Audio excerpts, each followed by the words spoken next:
Friend, my self doctor शिल्पी जायसवाल। आज हम लोग इस वीडियो में डिस्कस करेंगे डेमोक्रेसी या लोकतंत्र की।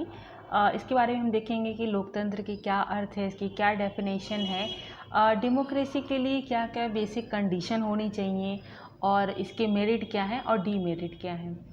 सबसे पहले हम ये देखेंगे कि डेमोक्रेसी का अर्थ क्या होता है।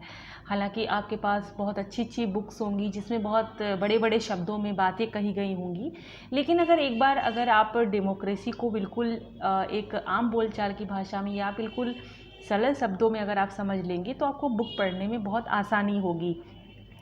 तो यानी कि यहाँ पर हम ये देखेंगे कि डेमोक्रेसी का क्या अर्थ है। जैसे कि आपके स्क्रीन पे भी कुछ चीज़ें लिखी हुई हैं, और अगर हम ये देखें कि डेमोक्रेसी वाकई में होता क्या है, इसका ये जो लोकतंत्र है अथवा जिसको प्रजातंत्र कहते हैं, वास्तव में होता क्या है। प्रजातंत्र उस शासन को कहते हैं जिसमें शासन का जो कार्य है वास्तविक रूप से जनता या उनके द्वारा जो निर्वाचित प्रतिनिधि होते हैं उनके द्वारा संपादित होता है। दूसरे शब्दों में कह सकते हैं कि प्रजातंत्र में जनता ही शासक होती है, और जो प्रत्येक वयस्क स्त्री और पुरुषों को शासन में भाग लेने का अधिकार होता है। यहाँ पर हम देख सकते हैं कि जहाँ जहाँ जिस कंट्री में डेमोक्रेसी है, किसी भी फॉर्म में है, यानी प्रजातंत्र विश्व के जिन भी देशों में है, वहाँ पर लोगों को फ्रीडम ऑफ एक्सप्रेशन यानी कि बोलने की आज़ादी, चुनाव में खड़े होने की आज़ादी, चुनाव में अपने मन पसंदीदा लोगों को चुनने की आज़ादी, इसके साथ ही साथ जो इंडिविजुअल हैं उनके सिविल लिबर्टी और उनके जो मानवाधिकार है उसको भी प्रोटेक्ट करने की बात की जाती है। अगर हम प्रजातंत्र के व्यापक अर्थ को समझें तो हम ये कह सकते हैं कि प्रजातंत्र को अगर समझना है तो सामाजिक, आर्थिक, नैतिक और राज्य के रूप में क्या आशय है वो समझना चाहिए। अगर सामाजिक व्यवस्था के रूप में अगर हम प्रजातंत्र को समझें, यानी कि democracy in a social system, तो जिस सोशल सिस्टम में या जहाँ डेमोक्रेसी है वहाँ का सोशल सिस्टम कैसा होगा कि सारे जितने भी लोग हैं उनको ह्यूमन राइट जो है इक्वली मिलेंगे, यानी कि जितने भी लोग हैं वहाँ पे मनुष्यों को और स्त्रियों को समान रूप से अधिकार मिलता है, और कोई भी ऊंच नीच की भाव नहीं होता है, छुआछूत नहीं होता है, अनटचेबिलिटी नहीं होती है, पुअर और जो रिच है उसका कोई डिफरेंस नहीं हो सकता है। तो यानी कि हम इन अदर वर्ड्स हम ये कह सकते हैं कि बहुजन हिताय और बहुजन सुखाय का जो आदर्श है वो डेमोक्रेसी में हमें देखने को मिलता है। अगर हम आर्थिक व्यवस्था के रूप में देखें democracy in a economic system, जहाँ का इकोनॉमिक सिस्टम में डेमोक्रेसी होगी, यानी कि जहाँ डेमोक्रेसी होगा वहाँ का इकोनॉमिक सिस्टम कैसा होगा कि जितने भी ह्यूमन हैं, जितने भी इंडिविजुअल हैं उनको संपत्ति के आधार पे बराबर अधिकार मिलेगा, यानी कि वहाँ पे जो धन का जो समान वितरण है वहाँ पर जोर दिया जाएगा। इसके साथ ही साथ अगर हम नैतिक व्यवस्था में देखें कि डेमोक्रेसी इन मॉरल सिस्टम, तो हम ये कह सकते हैं कि प्रत्येक मनुष्य को जो है को इक्वल ट्रीट किया जाएगा, उनको समान मूल्य वाला माना जाएगा, और ये देखा जाएगा कि कोई भी मनुष्य किसी भी मनुष्य से अधिक मूल्य नहीं रखता है। यानी इट्स मीन्स कि ऑल सिटीज़न आर इक्वल, सभी मनुष्य जो है वो नैतिक रूप से समान है, उनके साथ किसी भी आधार पे कोई भी भेदभाव नहीं किया जाएगा। अगर हम डेमोक्रेसी को देखें इन पॉलिटिकल सिस्टम, तो प्रजातंत्र में यहाँ पर राजनीतिक व्यवस्था में ये अर्थ होता है कि प्रत्येक नागरिक को जो वयस्क होगा उसको मत देने का अधिकार होगा, प्रत्येक नागरिक स्वतंत्रतापूर्व भाषण दे सकता है, उसको सरकार की आलोचना करने का अधिकार है।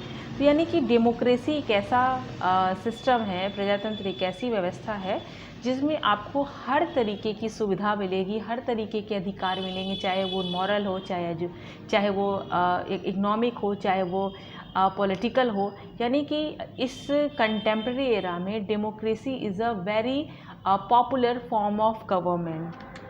तो अगर हम मीनिंग देखें कि डेमोक्रेसी की मीनिंग क्या है, तो यहाँ पर हम आपके स्क्रीन पे भी देख सकते हैं कि डेमोक्रेसी का क्या मीन है। डेमोक्रेसी जो टर्म है वो ग्रीक वर्ड से आया हुआ है। यहाँ पर दो पॉपुलर टर्म हैं जो है डेमोस एंड क्रेशिया। डेमोस का अर्थ है लोग और क्रेटोस का अर्थ है शक्ति, यानी कि पावर। यानी कि लोकतंत्र का अर्थ अगर हम बिल्कुल शॉर्ट फॉर्म में देखें तो लोगों के द्वारा शासन, यानी रूल बाय द पीपल। और यहाँ पर सरकार को हम इस तरीके से देख सकते हैं कि लोकतंत्र में में जो पावर है वो किसके पास है, वो लोगों के पास है, और लोग अपने पावर का यूज़ करते हैं थ्रू द वोट और अपने लिए एक रिप्रेजेंटेटिव चुनते हैं जो कि गवर्नमेंट में आते हैं। तो democracy is the form of government that empowers the people to exercise political control, limit the power of the head of the state, provide the separation of power between government। यानी कि ये जो democracy है वो एक ऐसी व्यवस्था है जहाँ पर लोगों के पास पॉलिटिकल सॉवरेनिटी होती है, राजनीतिक संप्रभुता होती है, और लोग अपने उस राजनीतिक संप्रभुता का प्रयोग करते हैं मत से, वोट के थ्रू, और अपने लिए एक रिप्रेजेंटेटिव को चुनते हैं जो कि गवर्नमेंट में जाती है, और गवर्नमेंट के पास अथॉरिटी होती है। यानी कि गवर्नमेंट के पीछे जो पावर है वो किसकी, गवर्नमेंट के पास गवर्नमेंट के पास लीगल सॉवरेनिटी है, यानी कि वैधिक संप्रभुता है, लेकिन जो जनता है उनके पास पॉलिटिकल सॉवरेनिटी है, और अपने उस पॉलिटिकल सॉवरेनिटी का यूज़ करके लोग अपनी अथॉरिटी को, अपने पावर का यूज़ करके उस सॉवरेनिटी को एक गवर्नमेंट, उस सॉवरेनिटी से गवर्नमेंट को चुनते हैं, और उस गवर्नमेंट के पास होता है लीगल अथॉरिटी या लीगल सॉवरेनिटी। तो यहाँ पर डेमोक्रेसी में हम ये कह सकते हैं कि there is a 2 type of democracy, direct and representative.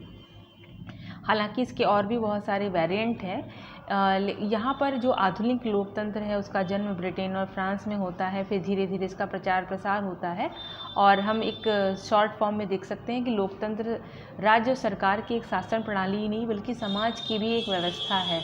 और यहाँ पर लोकतंत्र राज्य वो भी कह सकते हैं जहाँ पर सभी नागरिकों को न्यायपूर्वक राजनीतिक प्रक्रिया में भाग लेने का अवसर हो, यानी नागरिक जो हैं वो पॉलिटिकल प्रोसेस में इंटरफेयर कर सकते हैं, पार्टिसिपेट कर सकते हैं, और उनको सारे राइट्स होते हैं। तो यहाँ पर डेमोक्रेसी का जो डेफिनेशन है बहुत सारे हैं, लेकिन आप सभी जानते हैं अब्राहम लिंकन का जो डेफिनेशन है which is the most acceptable definition of the democracy. तो ये अब्राहम लिंकन जो कि यूएस के प्रेसिडेंट थे, इनका जो डेफिनेशन है वो ये है कि democracy as the government of the people, by the people and for the people. इसके अलावा आप कोई भी डेफिनेशन जो है वो आप लर्न कर सकते हैं, लेकिन जो अब्राहम लिंकन की जो परिभाषा है उसको आप ज़रूर याद करिएगा। इसके अलावा और भी बहुत सारे डेफिनेशन हैं जो आपके बुक्स में भी होंगे, आप उसको लर्न कर सकते हैं। तो यहाँ पर लोकतंत्र की विशेषता क्या है, यहाँ पर जो डेमोक्रेसी है उसकी कैरेक्टरिस्टिक्स क्या हैं कि सबसे पहले वहाँ पे एक लिखित संविधान होगा, यानी रिटन कॉन्स्टिट्यूशन होगा, यानी कि there is a supremacy of the constitution. संविधान की चलेगी, न कि किसी और की सरकार मनमाना कर रही है या कुछ नहीं। यहाँ पे एक लिखित संविधान होगा, प्लस विधि का शासन यानी रूल ऑफ लॉ। यहाँ पर किसी का मनमाना शासन नहीं चलेगा बल्कि रूल ऑफ लॉ होगा, यानी विधि का शासन होगा। सेकंड जो नेक्स्ट है वो है मानवाधिकार, यानी कि ह्यूमन राइट्स होंगे। जितने भी वहाँ पे सिटीज़न हैं उनके पास कुछ राइट्स होंगे जिसको हम ह्यूमन राइट्स कहते हैं। नेक्स्ट जो है वो है स्वतंत्र पत्रकारिता, यानी कि यहाँ पे जो जर्नलिज्म होगा, ठीक है, चाहे न्यूज़पेपर हो या कुछ भी हो, वो पूरी तरीके से इंडिपेंडेंट होगी। उसके पास राइट होगा कि वो गवर्नमेंट या किसी भी पार्टी जो भी गलत करती है वो नागरिकों के सामने वो सारी चीज़ों को निष्पक्ष रूप से रखे। इसके अलावा जो जुडिशरी है, एग्जीक्यूटिव और लेजिस्लेटिव, इनके बीच में सेपरेशन ऑफ पावर यानी शक्तियों का विभाजन होगा। न्यायपालिका अपना कार्य करेगी, विधायिका अपना कार्य करेगी, और कार्यपालिका अपना अलग अलग कार्य करेगी। तो हम ये कह सकते हैं कि this is the basic feature of the democracy. इससे पता चलता है कि इस देश में जो डेमोक्रेसी वो स्टेबल है। तो यहाँ पर हम कह सकते हैं कि there is a 2 type of democracy. लोकतंत्र के 2 प्रकार होते हैं। तो यहाँ पर 2 प्रकार इस तरीके से है कि पहला है डायरेक्ट डेमोक्रेसी यानी प्रत्यक्ष लोकतंत्र, और दूसरा है इनडायरेक्ट या रिप्रेजेंटेटिव डेमोक्रेसी, जिसको हिंदी में हम कह सकते हैं अप्रत्यक्ष लोकतंत्र। तो यहाँ पर अगर हम डायरेक्ट डेमोक्रेसी की बात करें तो डायरेक्ट डेमोक्रेसी क्या होता है, तो डायरेक्ट डेमोक्रेसी फ़िलहाल इस समय विश्व में केवल स्विट्ज़रलैंड में ही है। यहाँ पर जितने भी जो जनता है वो प्रत्यक्ष रूप से गवर्नमेंट के जो जितने भी वर्क्स होते हैं, जितने भी कार्य होते हैं उसमें पार्टिसिपेट करती है, नीतियों का निर्धारण करती है, पॉलिसी बनाती है, लॉ बनाती है, और जितने भी जो ऑफिसर्स हैं उनको अपॉइंट करके उन पर कंट्रोल करती है। इसको कहते हैं प्रत्यक्ष लोकतंत्र। फिलहाल प्रत्यक्ष लोकतंत्र इस समय केवल स्विट्ज़रलैंड में है और कहीं नहीं है। यहाँ पर प्रत्यक्ष लोकतंत्र में एक एग्जांपल ये भी है कि जैसे स्विट्ज़रलैंड में ये है कि अगर कोई लॉ पास करना है, अगर कोई कानून बनाना है, तो वो कानून संसद वो जनता के पास जाएगी, जनता उस पर डायरेक्ट वोट करेगी, और अगर जनता की इच्छा होगी कि वहाँ वो कानून बनना चाहिए या नहीं बनना चाहिए, अगर जनता की इच्छा होगी तो वो कानून बनेगा, अदरवाइज़ वो कानून नहीं बनेगा। फ़िलहाल ये भारत में तो नहीं है, और भारत में किस तरीके से नहीं है अभी हम इसके बारे में बात करेंगे। फ़िलहाल ये जो डायरेक्ट डेमोक्रेसी है उसके बारे में ये चीज़ें हैं। और हम ये भी कह सकते हैं कि केवल छोटे राज्यों में ही संभव है, केवल छोटे देशों में ही ये संभव है। बहुत बड़ा देश होगा तो किस तरीके से किसी एक लॉ पे हम कैसे लोगों को हम कन्विंस करेंगे, कैसे हम लोगों को एकत्रित करेंगे, कैसे हम उनको समझाएंगे कि ये लॉ बनना सही है या इस लॉ में क्या फॉल्ट है, वो कैसे बताएंगे। तो ये भारत जैसे बड़े देशों के लिए तो ये डायरेक्ट डेमोक्रेसी तो बिल्कुल भी नहीं है। रिप्रेजेंटेटिव जो डेमोक्रेसी है, यानी कि जो प्रतिनिध्यात्मक या इनडायरेक्ट डेमोक्रेसी यानी कि प्रतिनिध्यात्मक या अप्रत्यक्ष लोकतंत्र है, इसको हम ये कह सकते हैं कि ये जो है ये फ़िलहाल इंडिया में भी है। और ये इस तरीके से है कि जनता जो है वो स्वयं सॉवरेनिटी का यूज़ नहीं करती है, बल्कि अपने रिप्रेजेंटेटिव के थ्रू करती है। यहाँ पर जो डेमोक्रेसी जो जिस कंट्री में होती है, वहाँ क्या होता है कि लोग अपने वोट को थ्रू यूज़ करके किसी को चुनते हैं जो कि गवर्नमेंट में आते हैं, और वो अपना जो गवर्नमेंट में लोग आते हैं वो शासन में कार्य करते हैं।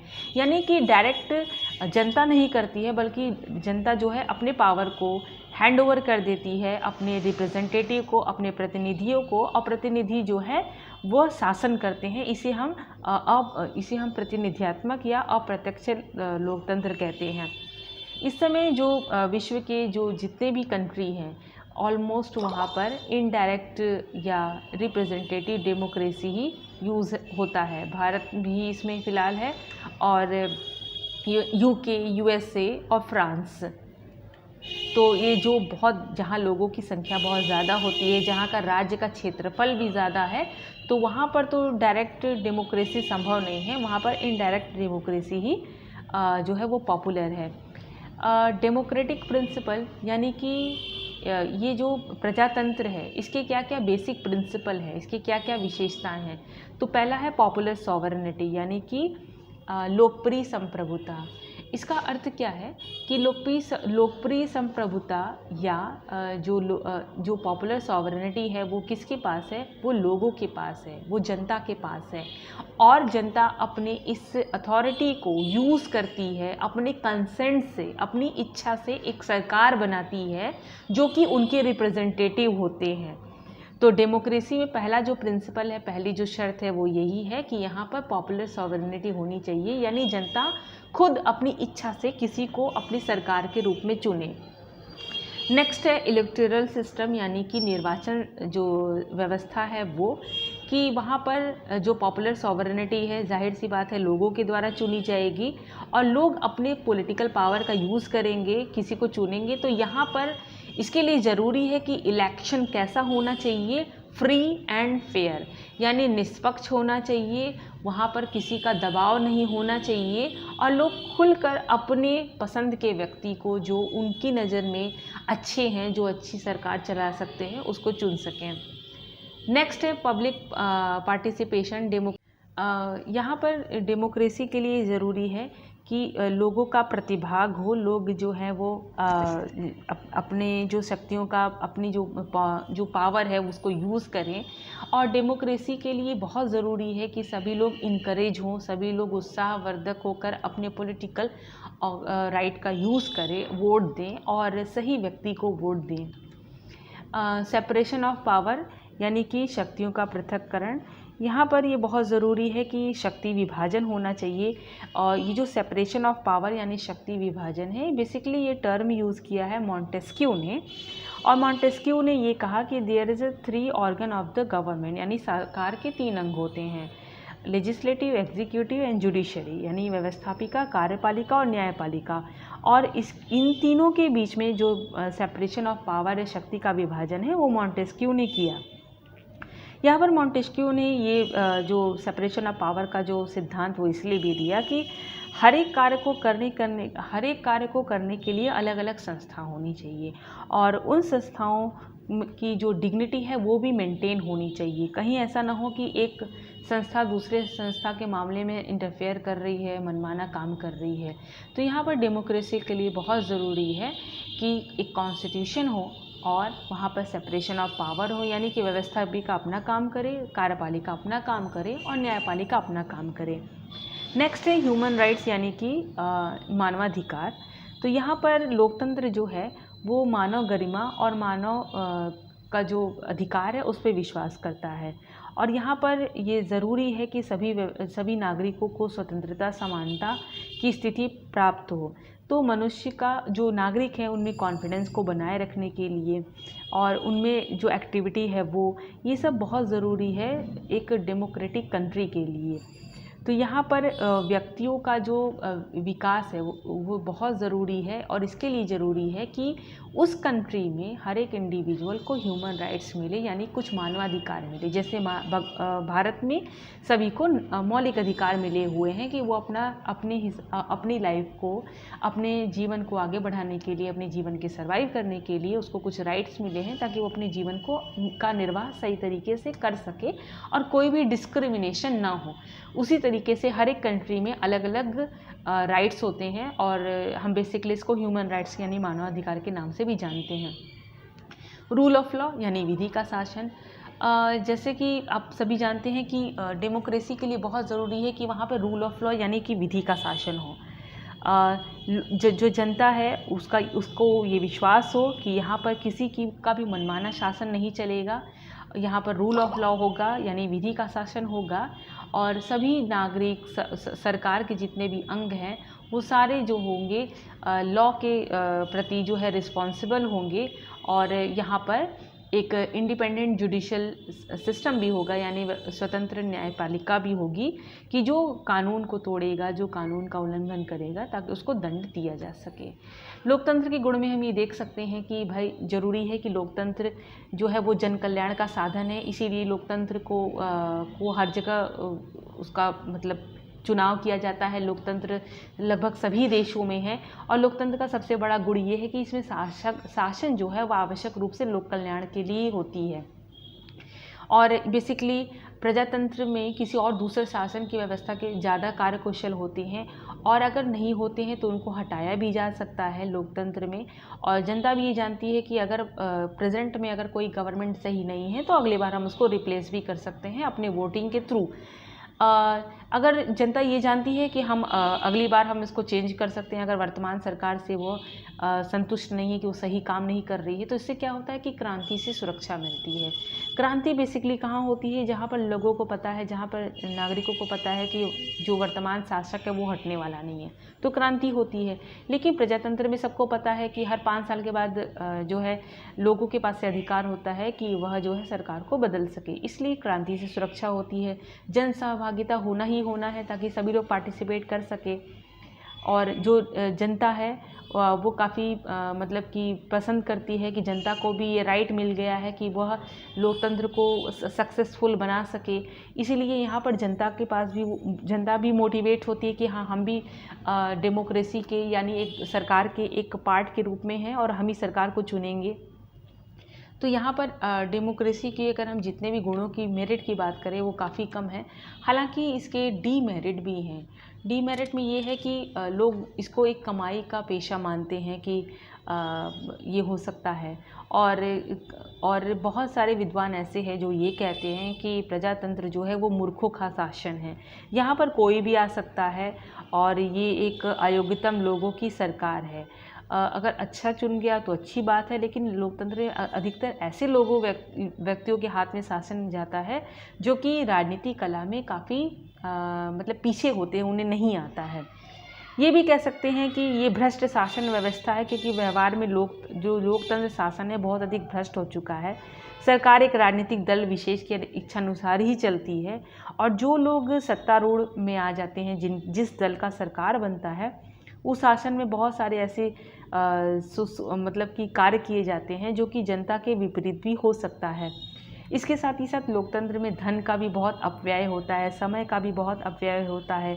और ब्राइस ने लोकतंत्र की जो तुलना है वो कैसे समिति से की है, जिसमें 7 सदस्यों द्वारा 7 दिनों में उतना ही कार्य किया जाता है जितना एक दिन में एक व्यक्ति करता है।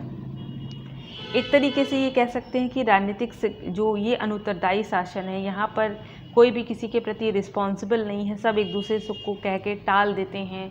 और इसके साथ हम ये भी देखते हैं कि मतदाताओं की उदासीनता है, क्योंकि लोकतंत्र में जो मतदाता हैं, जो वोटर हैं, वो ये सोचते हैं कि जो इस बार जो चुने गए हैं लोग, वो अगली बार भी वही आएंगे, तो हमारे वोट देने से क्या फ़ायदा।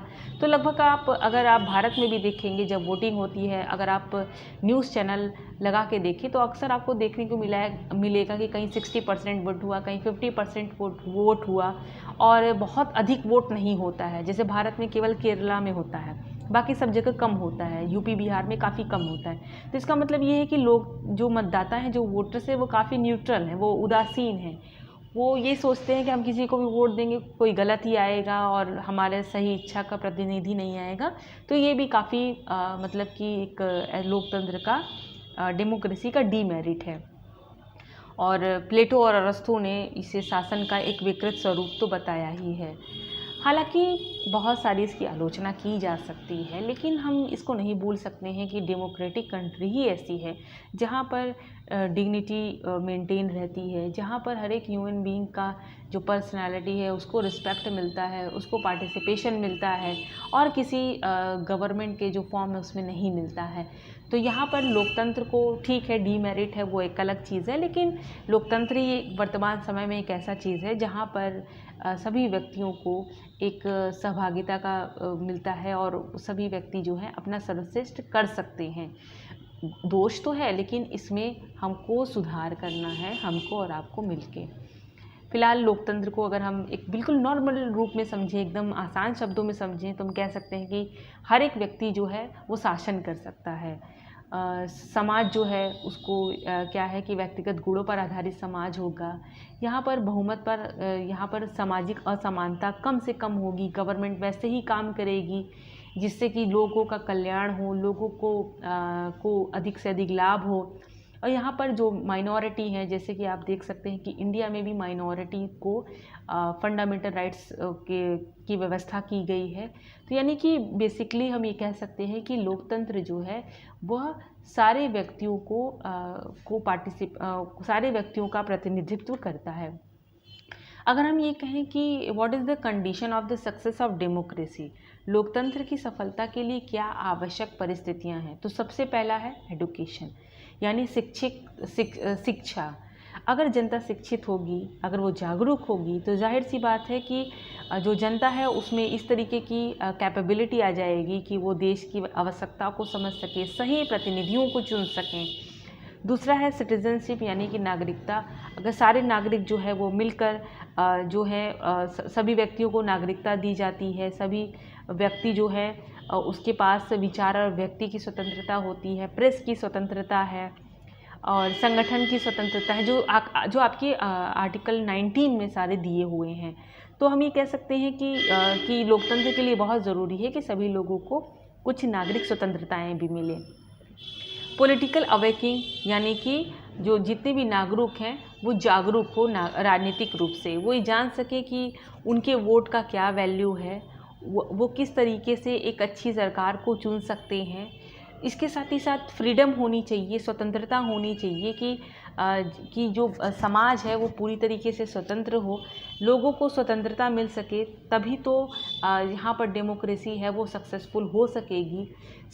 इसके साथ ही साथ इक्वालिटी, यानी कि समानता होनी चाहिए कि हर तरीके से इक्वल हो, यहाँ पर किसी भी आधार पे कोई भी डिस्क्रिमिनेशन ना हो।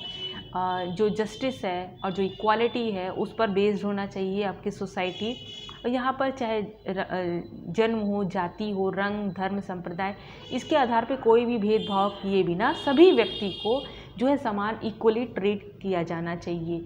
इसके साथ ही साथ लॉ एंड ऑर्डर, जाहिर सी बात है कि एक व्यवस्था होनी चाहिए। वो व्यवस्था कैसी होगी? जो कि समानता पर आधारित अगर होगी, वहाँ पे सभी को, नागरिकों को अगर स्वतंत्रता मिलेगी, तो जाहिर सी बात है कि वहाँ पर जो कानून है वो सही तरीके से भी चलना चाहिए। और अगर जहाँ पर कानून व्यवस्था अगर सही तरीके से है तो ये बहुत ज़रूरी है डेमोक्रेसी के लिए। इसके साथ ही साथ डिसेंट्रलाइजेशन ऑफ पावर, यानी सरकार की, जैसे भारत में अगर हम देखें तो एक केंद्र की और एक राज्य की सरकार है, तो डिसेंट्रलाइजेशन ऑफ पावर होना चाहिए। अगर शक्ति केवल एक हाथ में होगा तो उसका मिसयूज़ हो सकता है। नेक्स्ट जो है वो है रिटन कॉन्स्टिट्यूशन, लिखित संविधान होगा तो शक्तियों का किसी भी तरीके से एक गलत यूज़ नहीं होगा, क्योंकि कॉन्स्टिट्यूशन में सारी चीज़ें लिखी गई हैं। और इसके साथ ही साथ इंडिपेंडेंट जुडिशरी, यानी कि स्वतंत्र न्यायपालिका होगी, कि अगर कोई भी किसी के भी राइट को वॉयलेट करता है, संविधान का उल्लंघन करता है, तो न्यायपालिका स्वतंत्र रूप से, निष्पक्ष रूप से अपराधियों को दंड दे सके और समाज में एक लॉ एंड ऑर्डर को और पीस जो सिस्टम है उसको मेंटेन कर सके। इसके साथ ही साथ बहुत ज़रूरी है कि इंडिपेंडेंट एंड इम्पार्शियल इलेक्शन, यानी जो चुनाव हो वो किसी के दबाव में ना हो, लोग स्वतंत्र होकर और निष्पक्ष होकर अपने प्रतिनिधि को सही रूप से चुन सकें। तो डेमोक्रेसी के लिए, प्रजातंत्र के लिए ये जितने भी कंडीशन हैं, जितने भी शर्तें हैं, वो बहुत ज़रूरी हैं, तभी वहाँ पर डेमोक्रेसी जो है वो सक्सेसफुल हो सकता है। आई होप कि आपको ये वीडियो अच्छा लगा। अगर अच्छा लगा तो प्लीज़ लाइक करिए, शेयर करिए, कमेंट करिए और मेरे चैनल को सब्सक्राइब करिए। Thank you.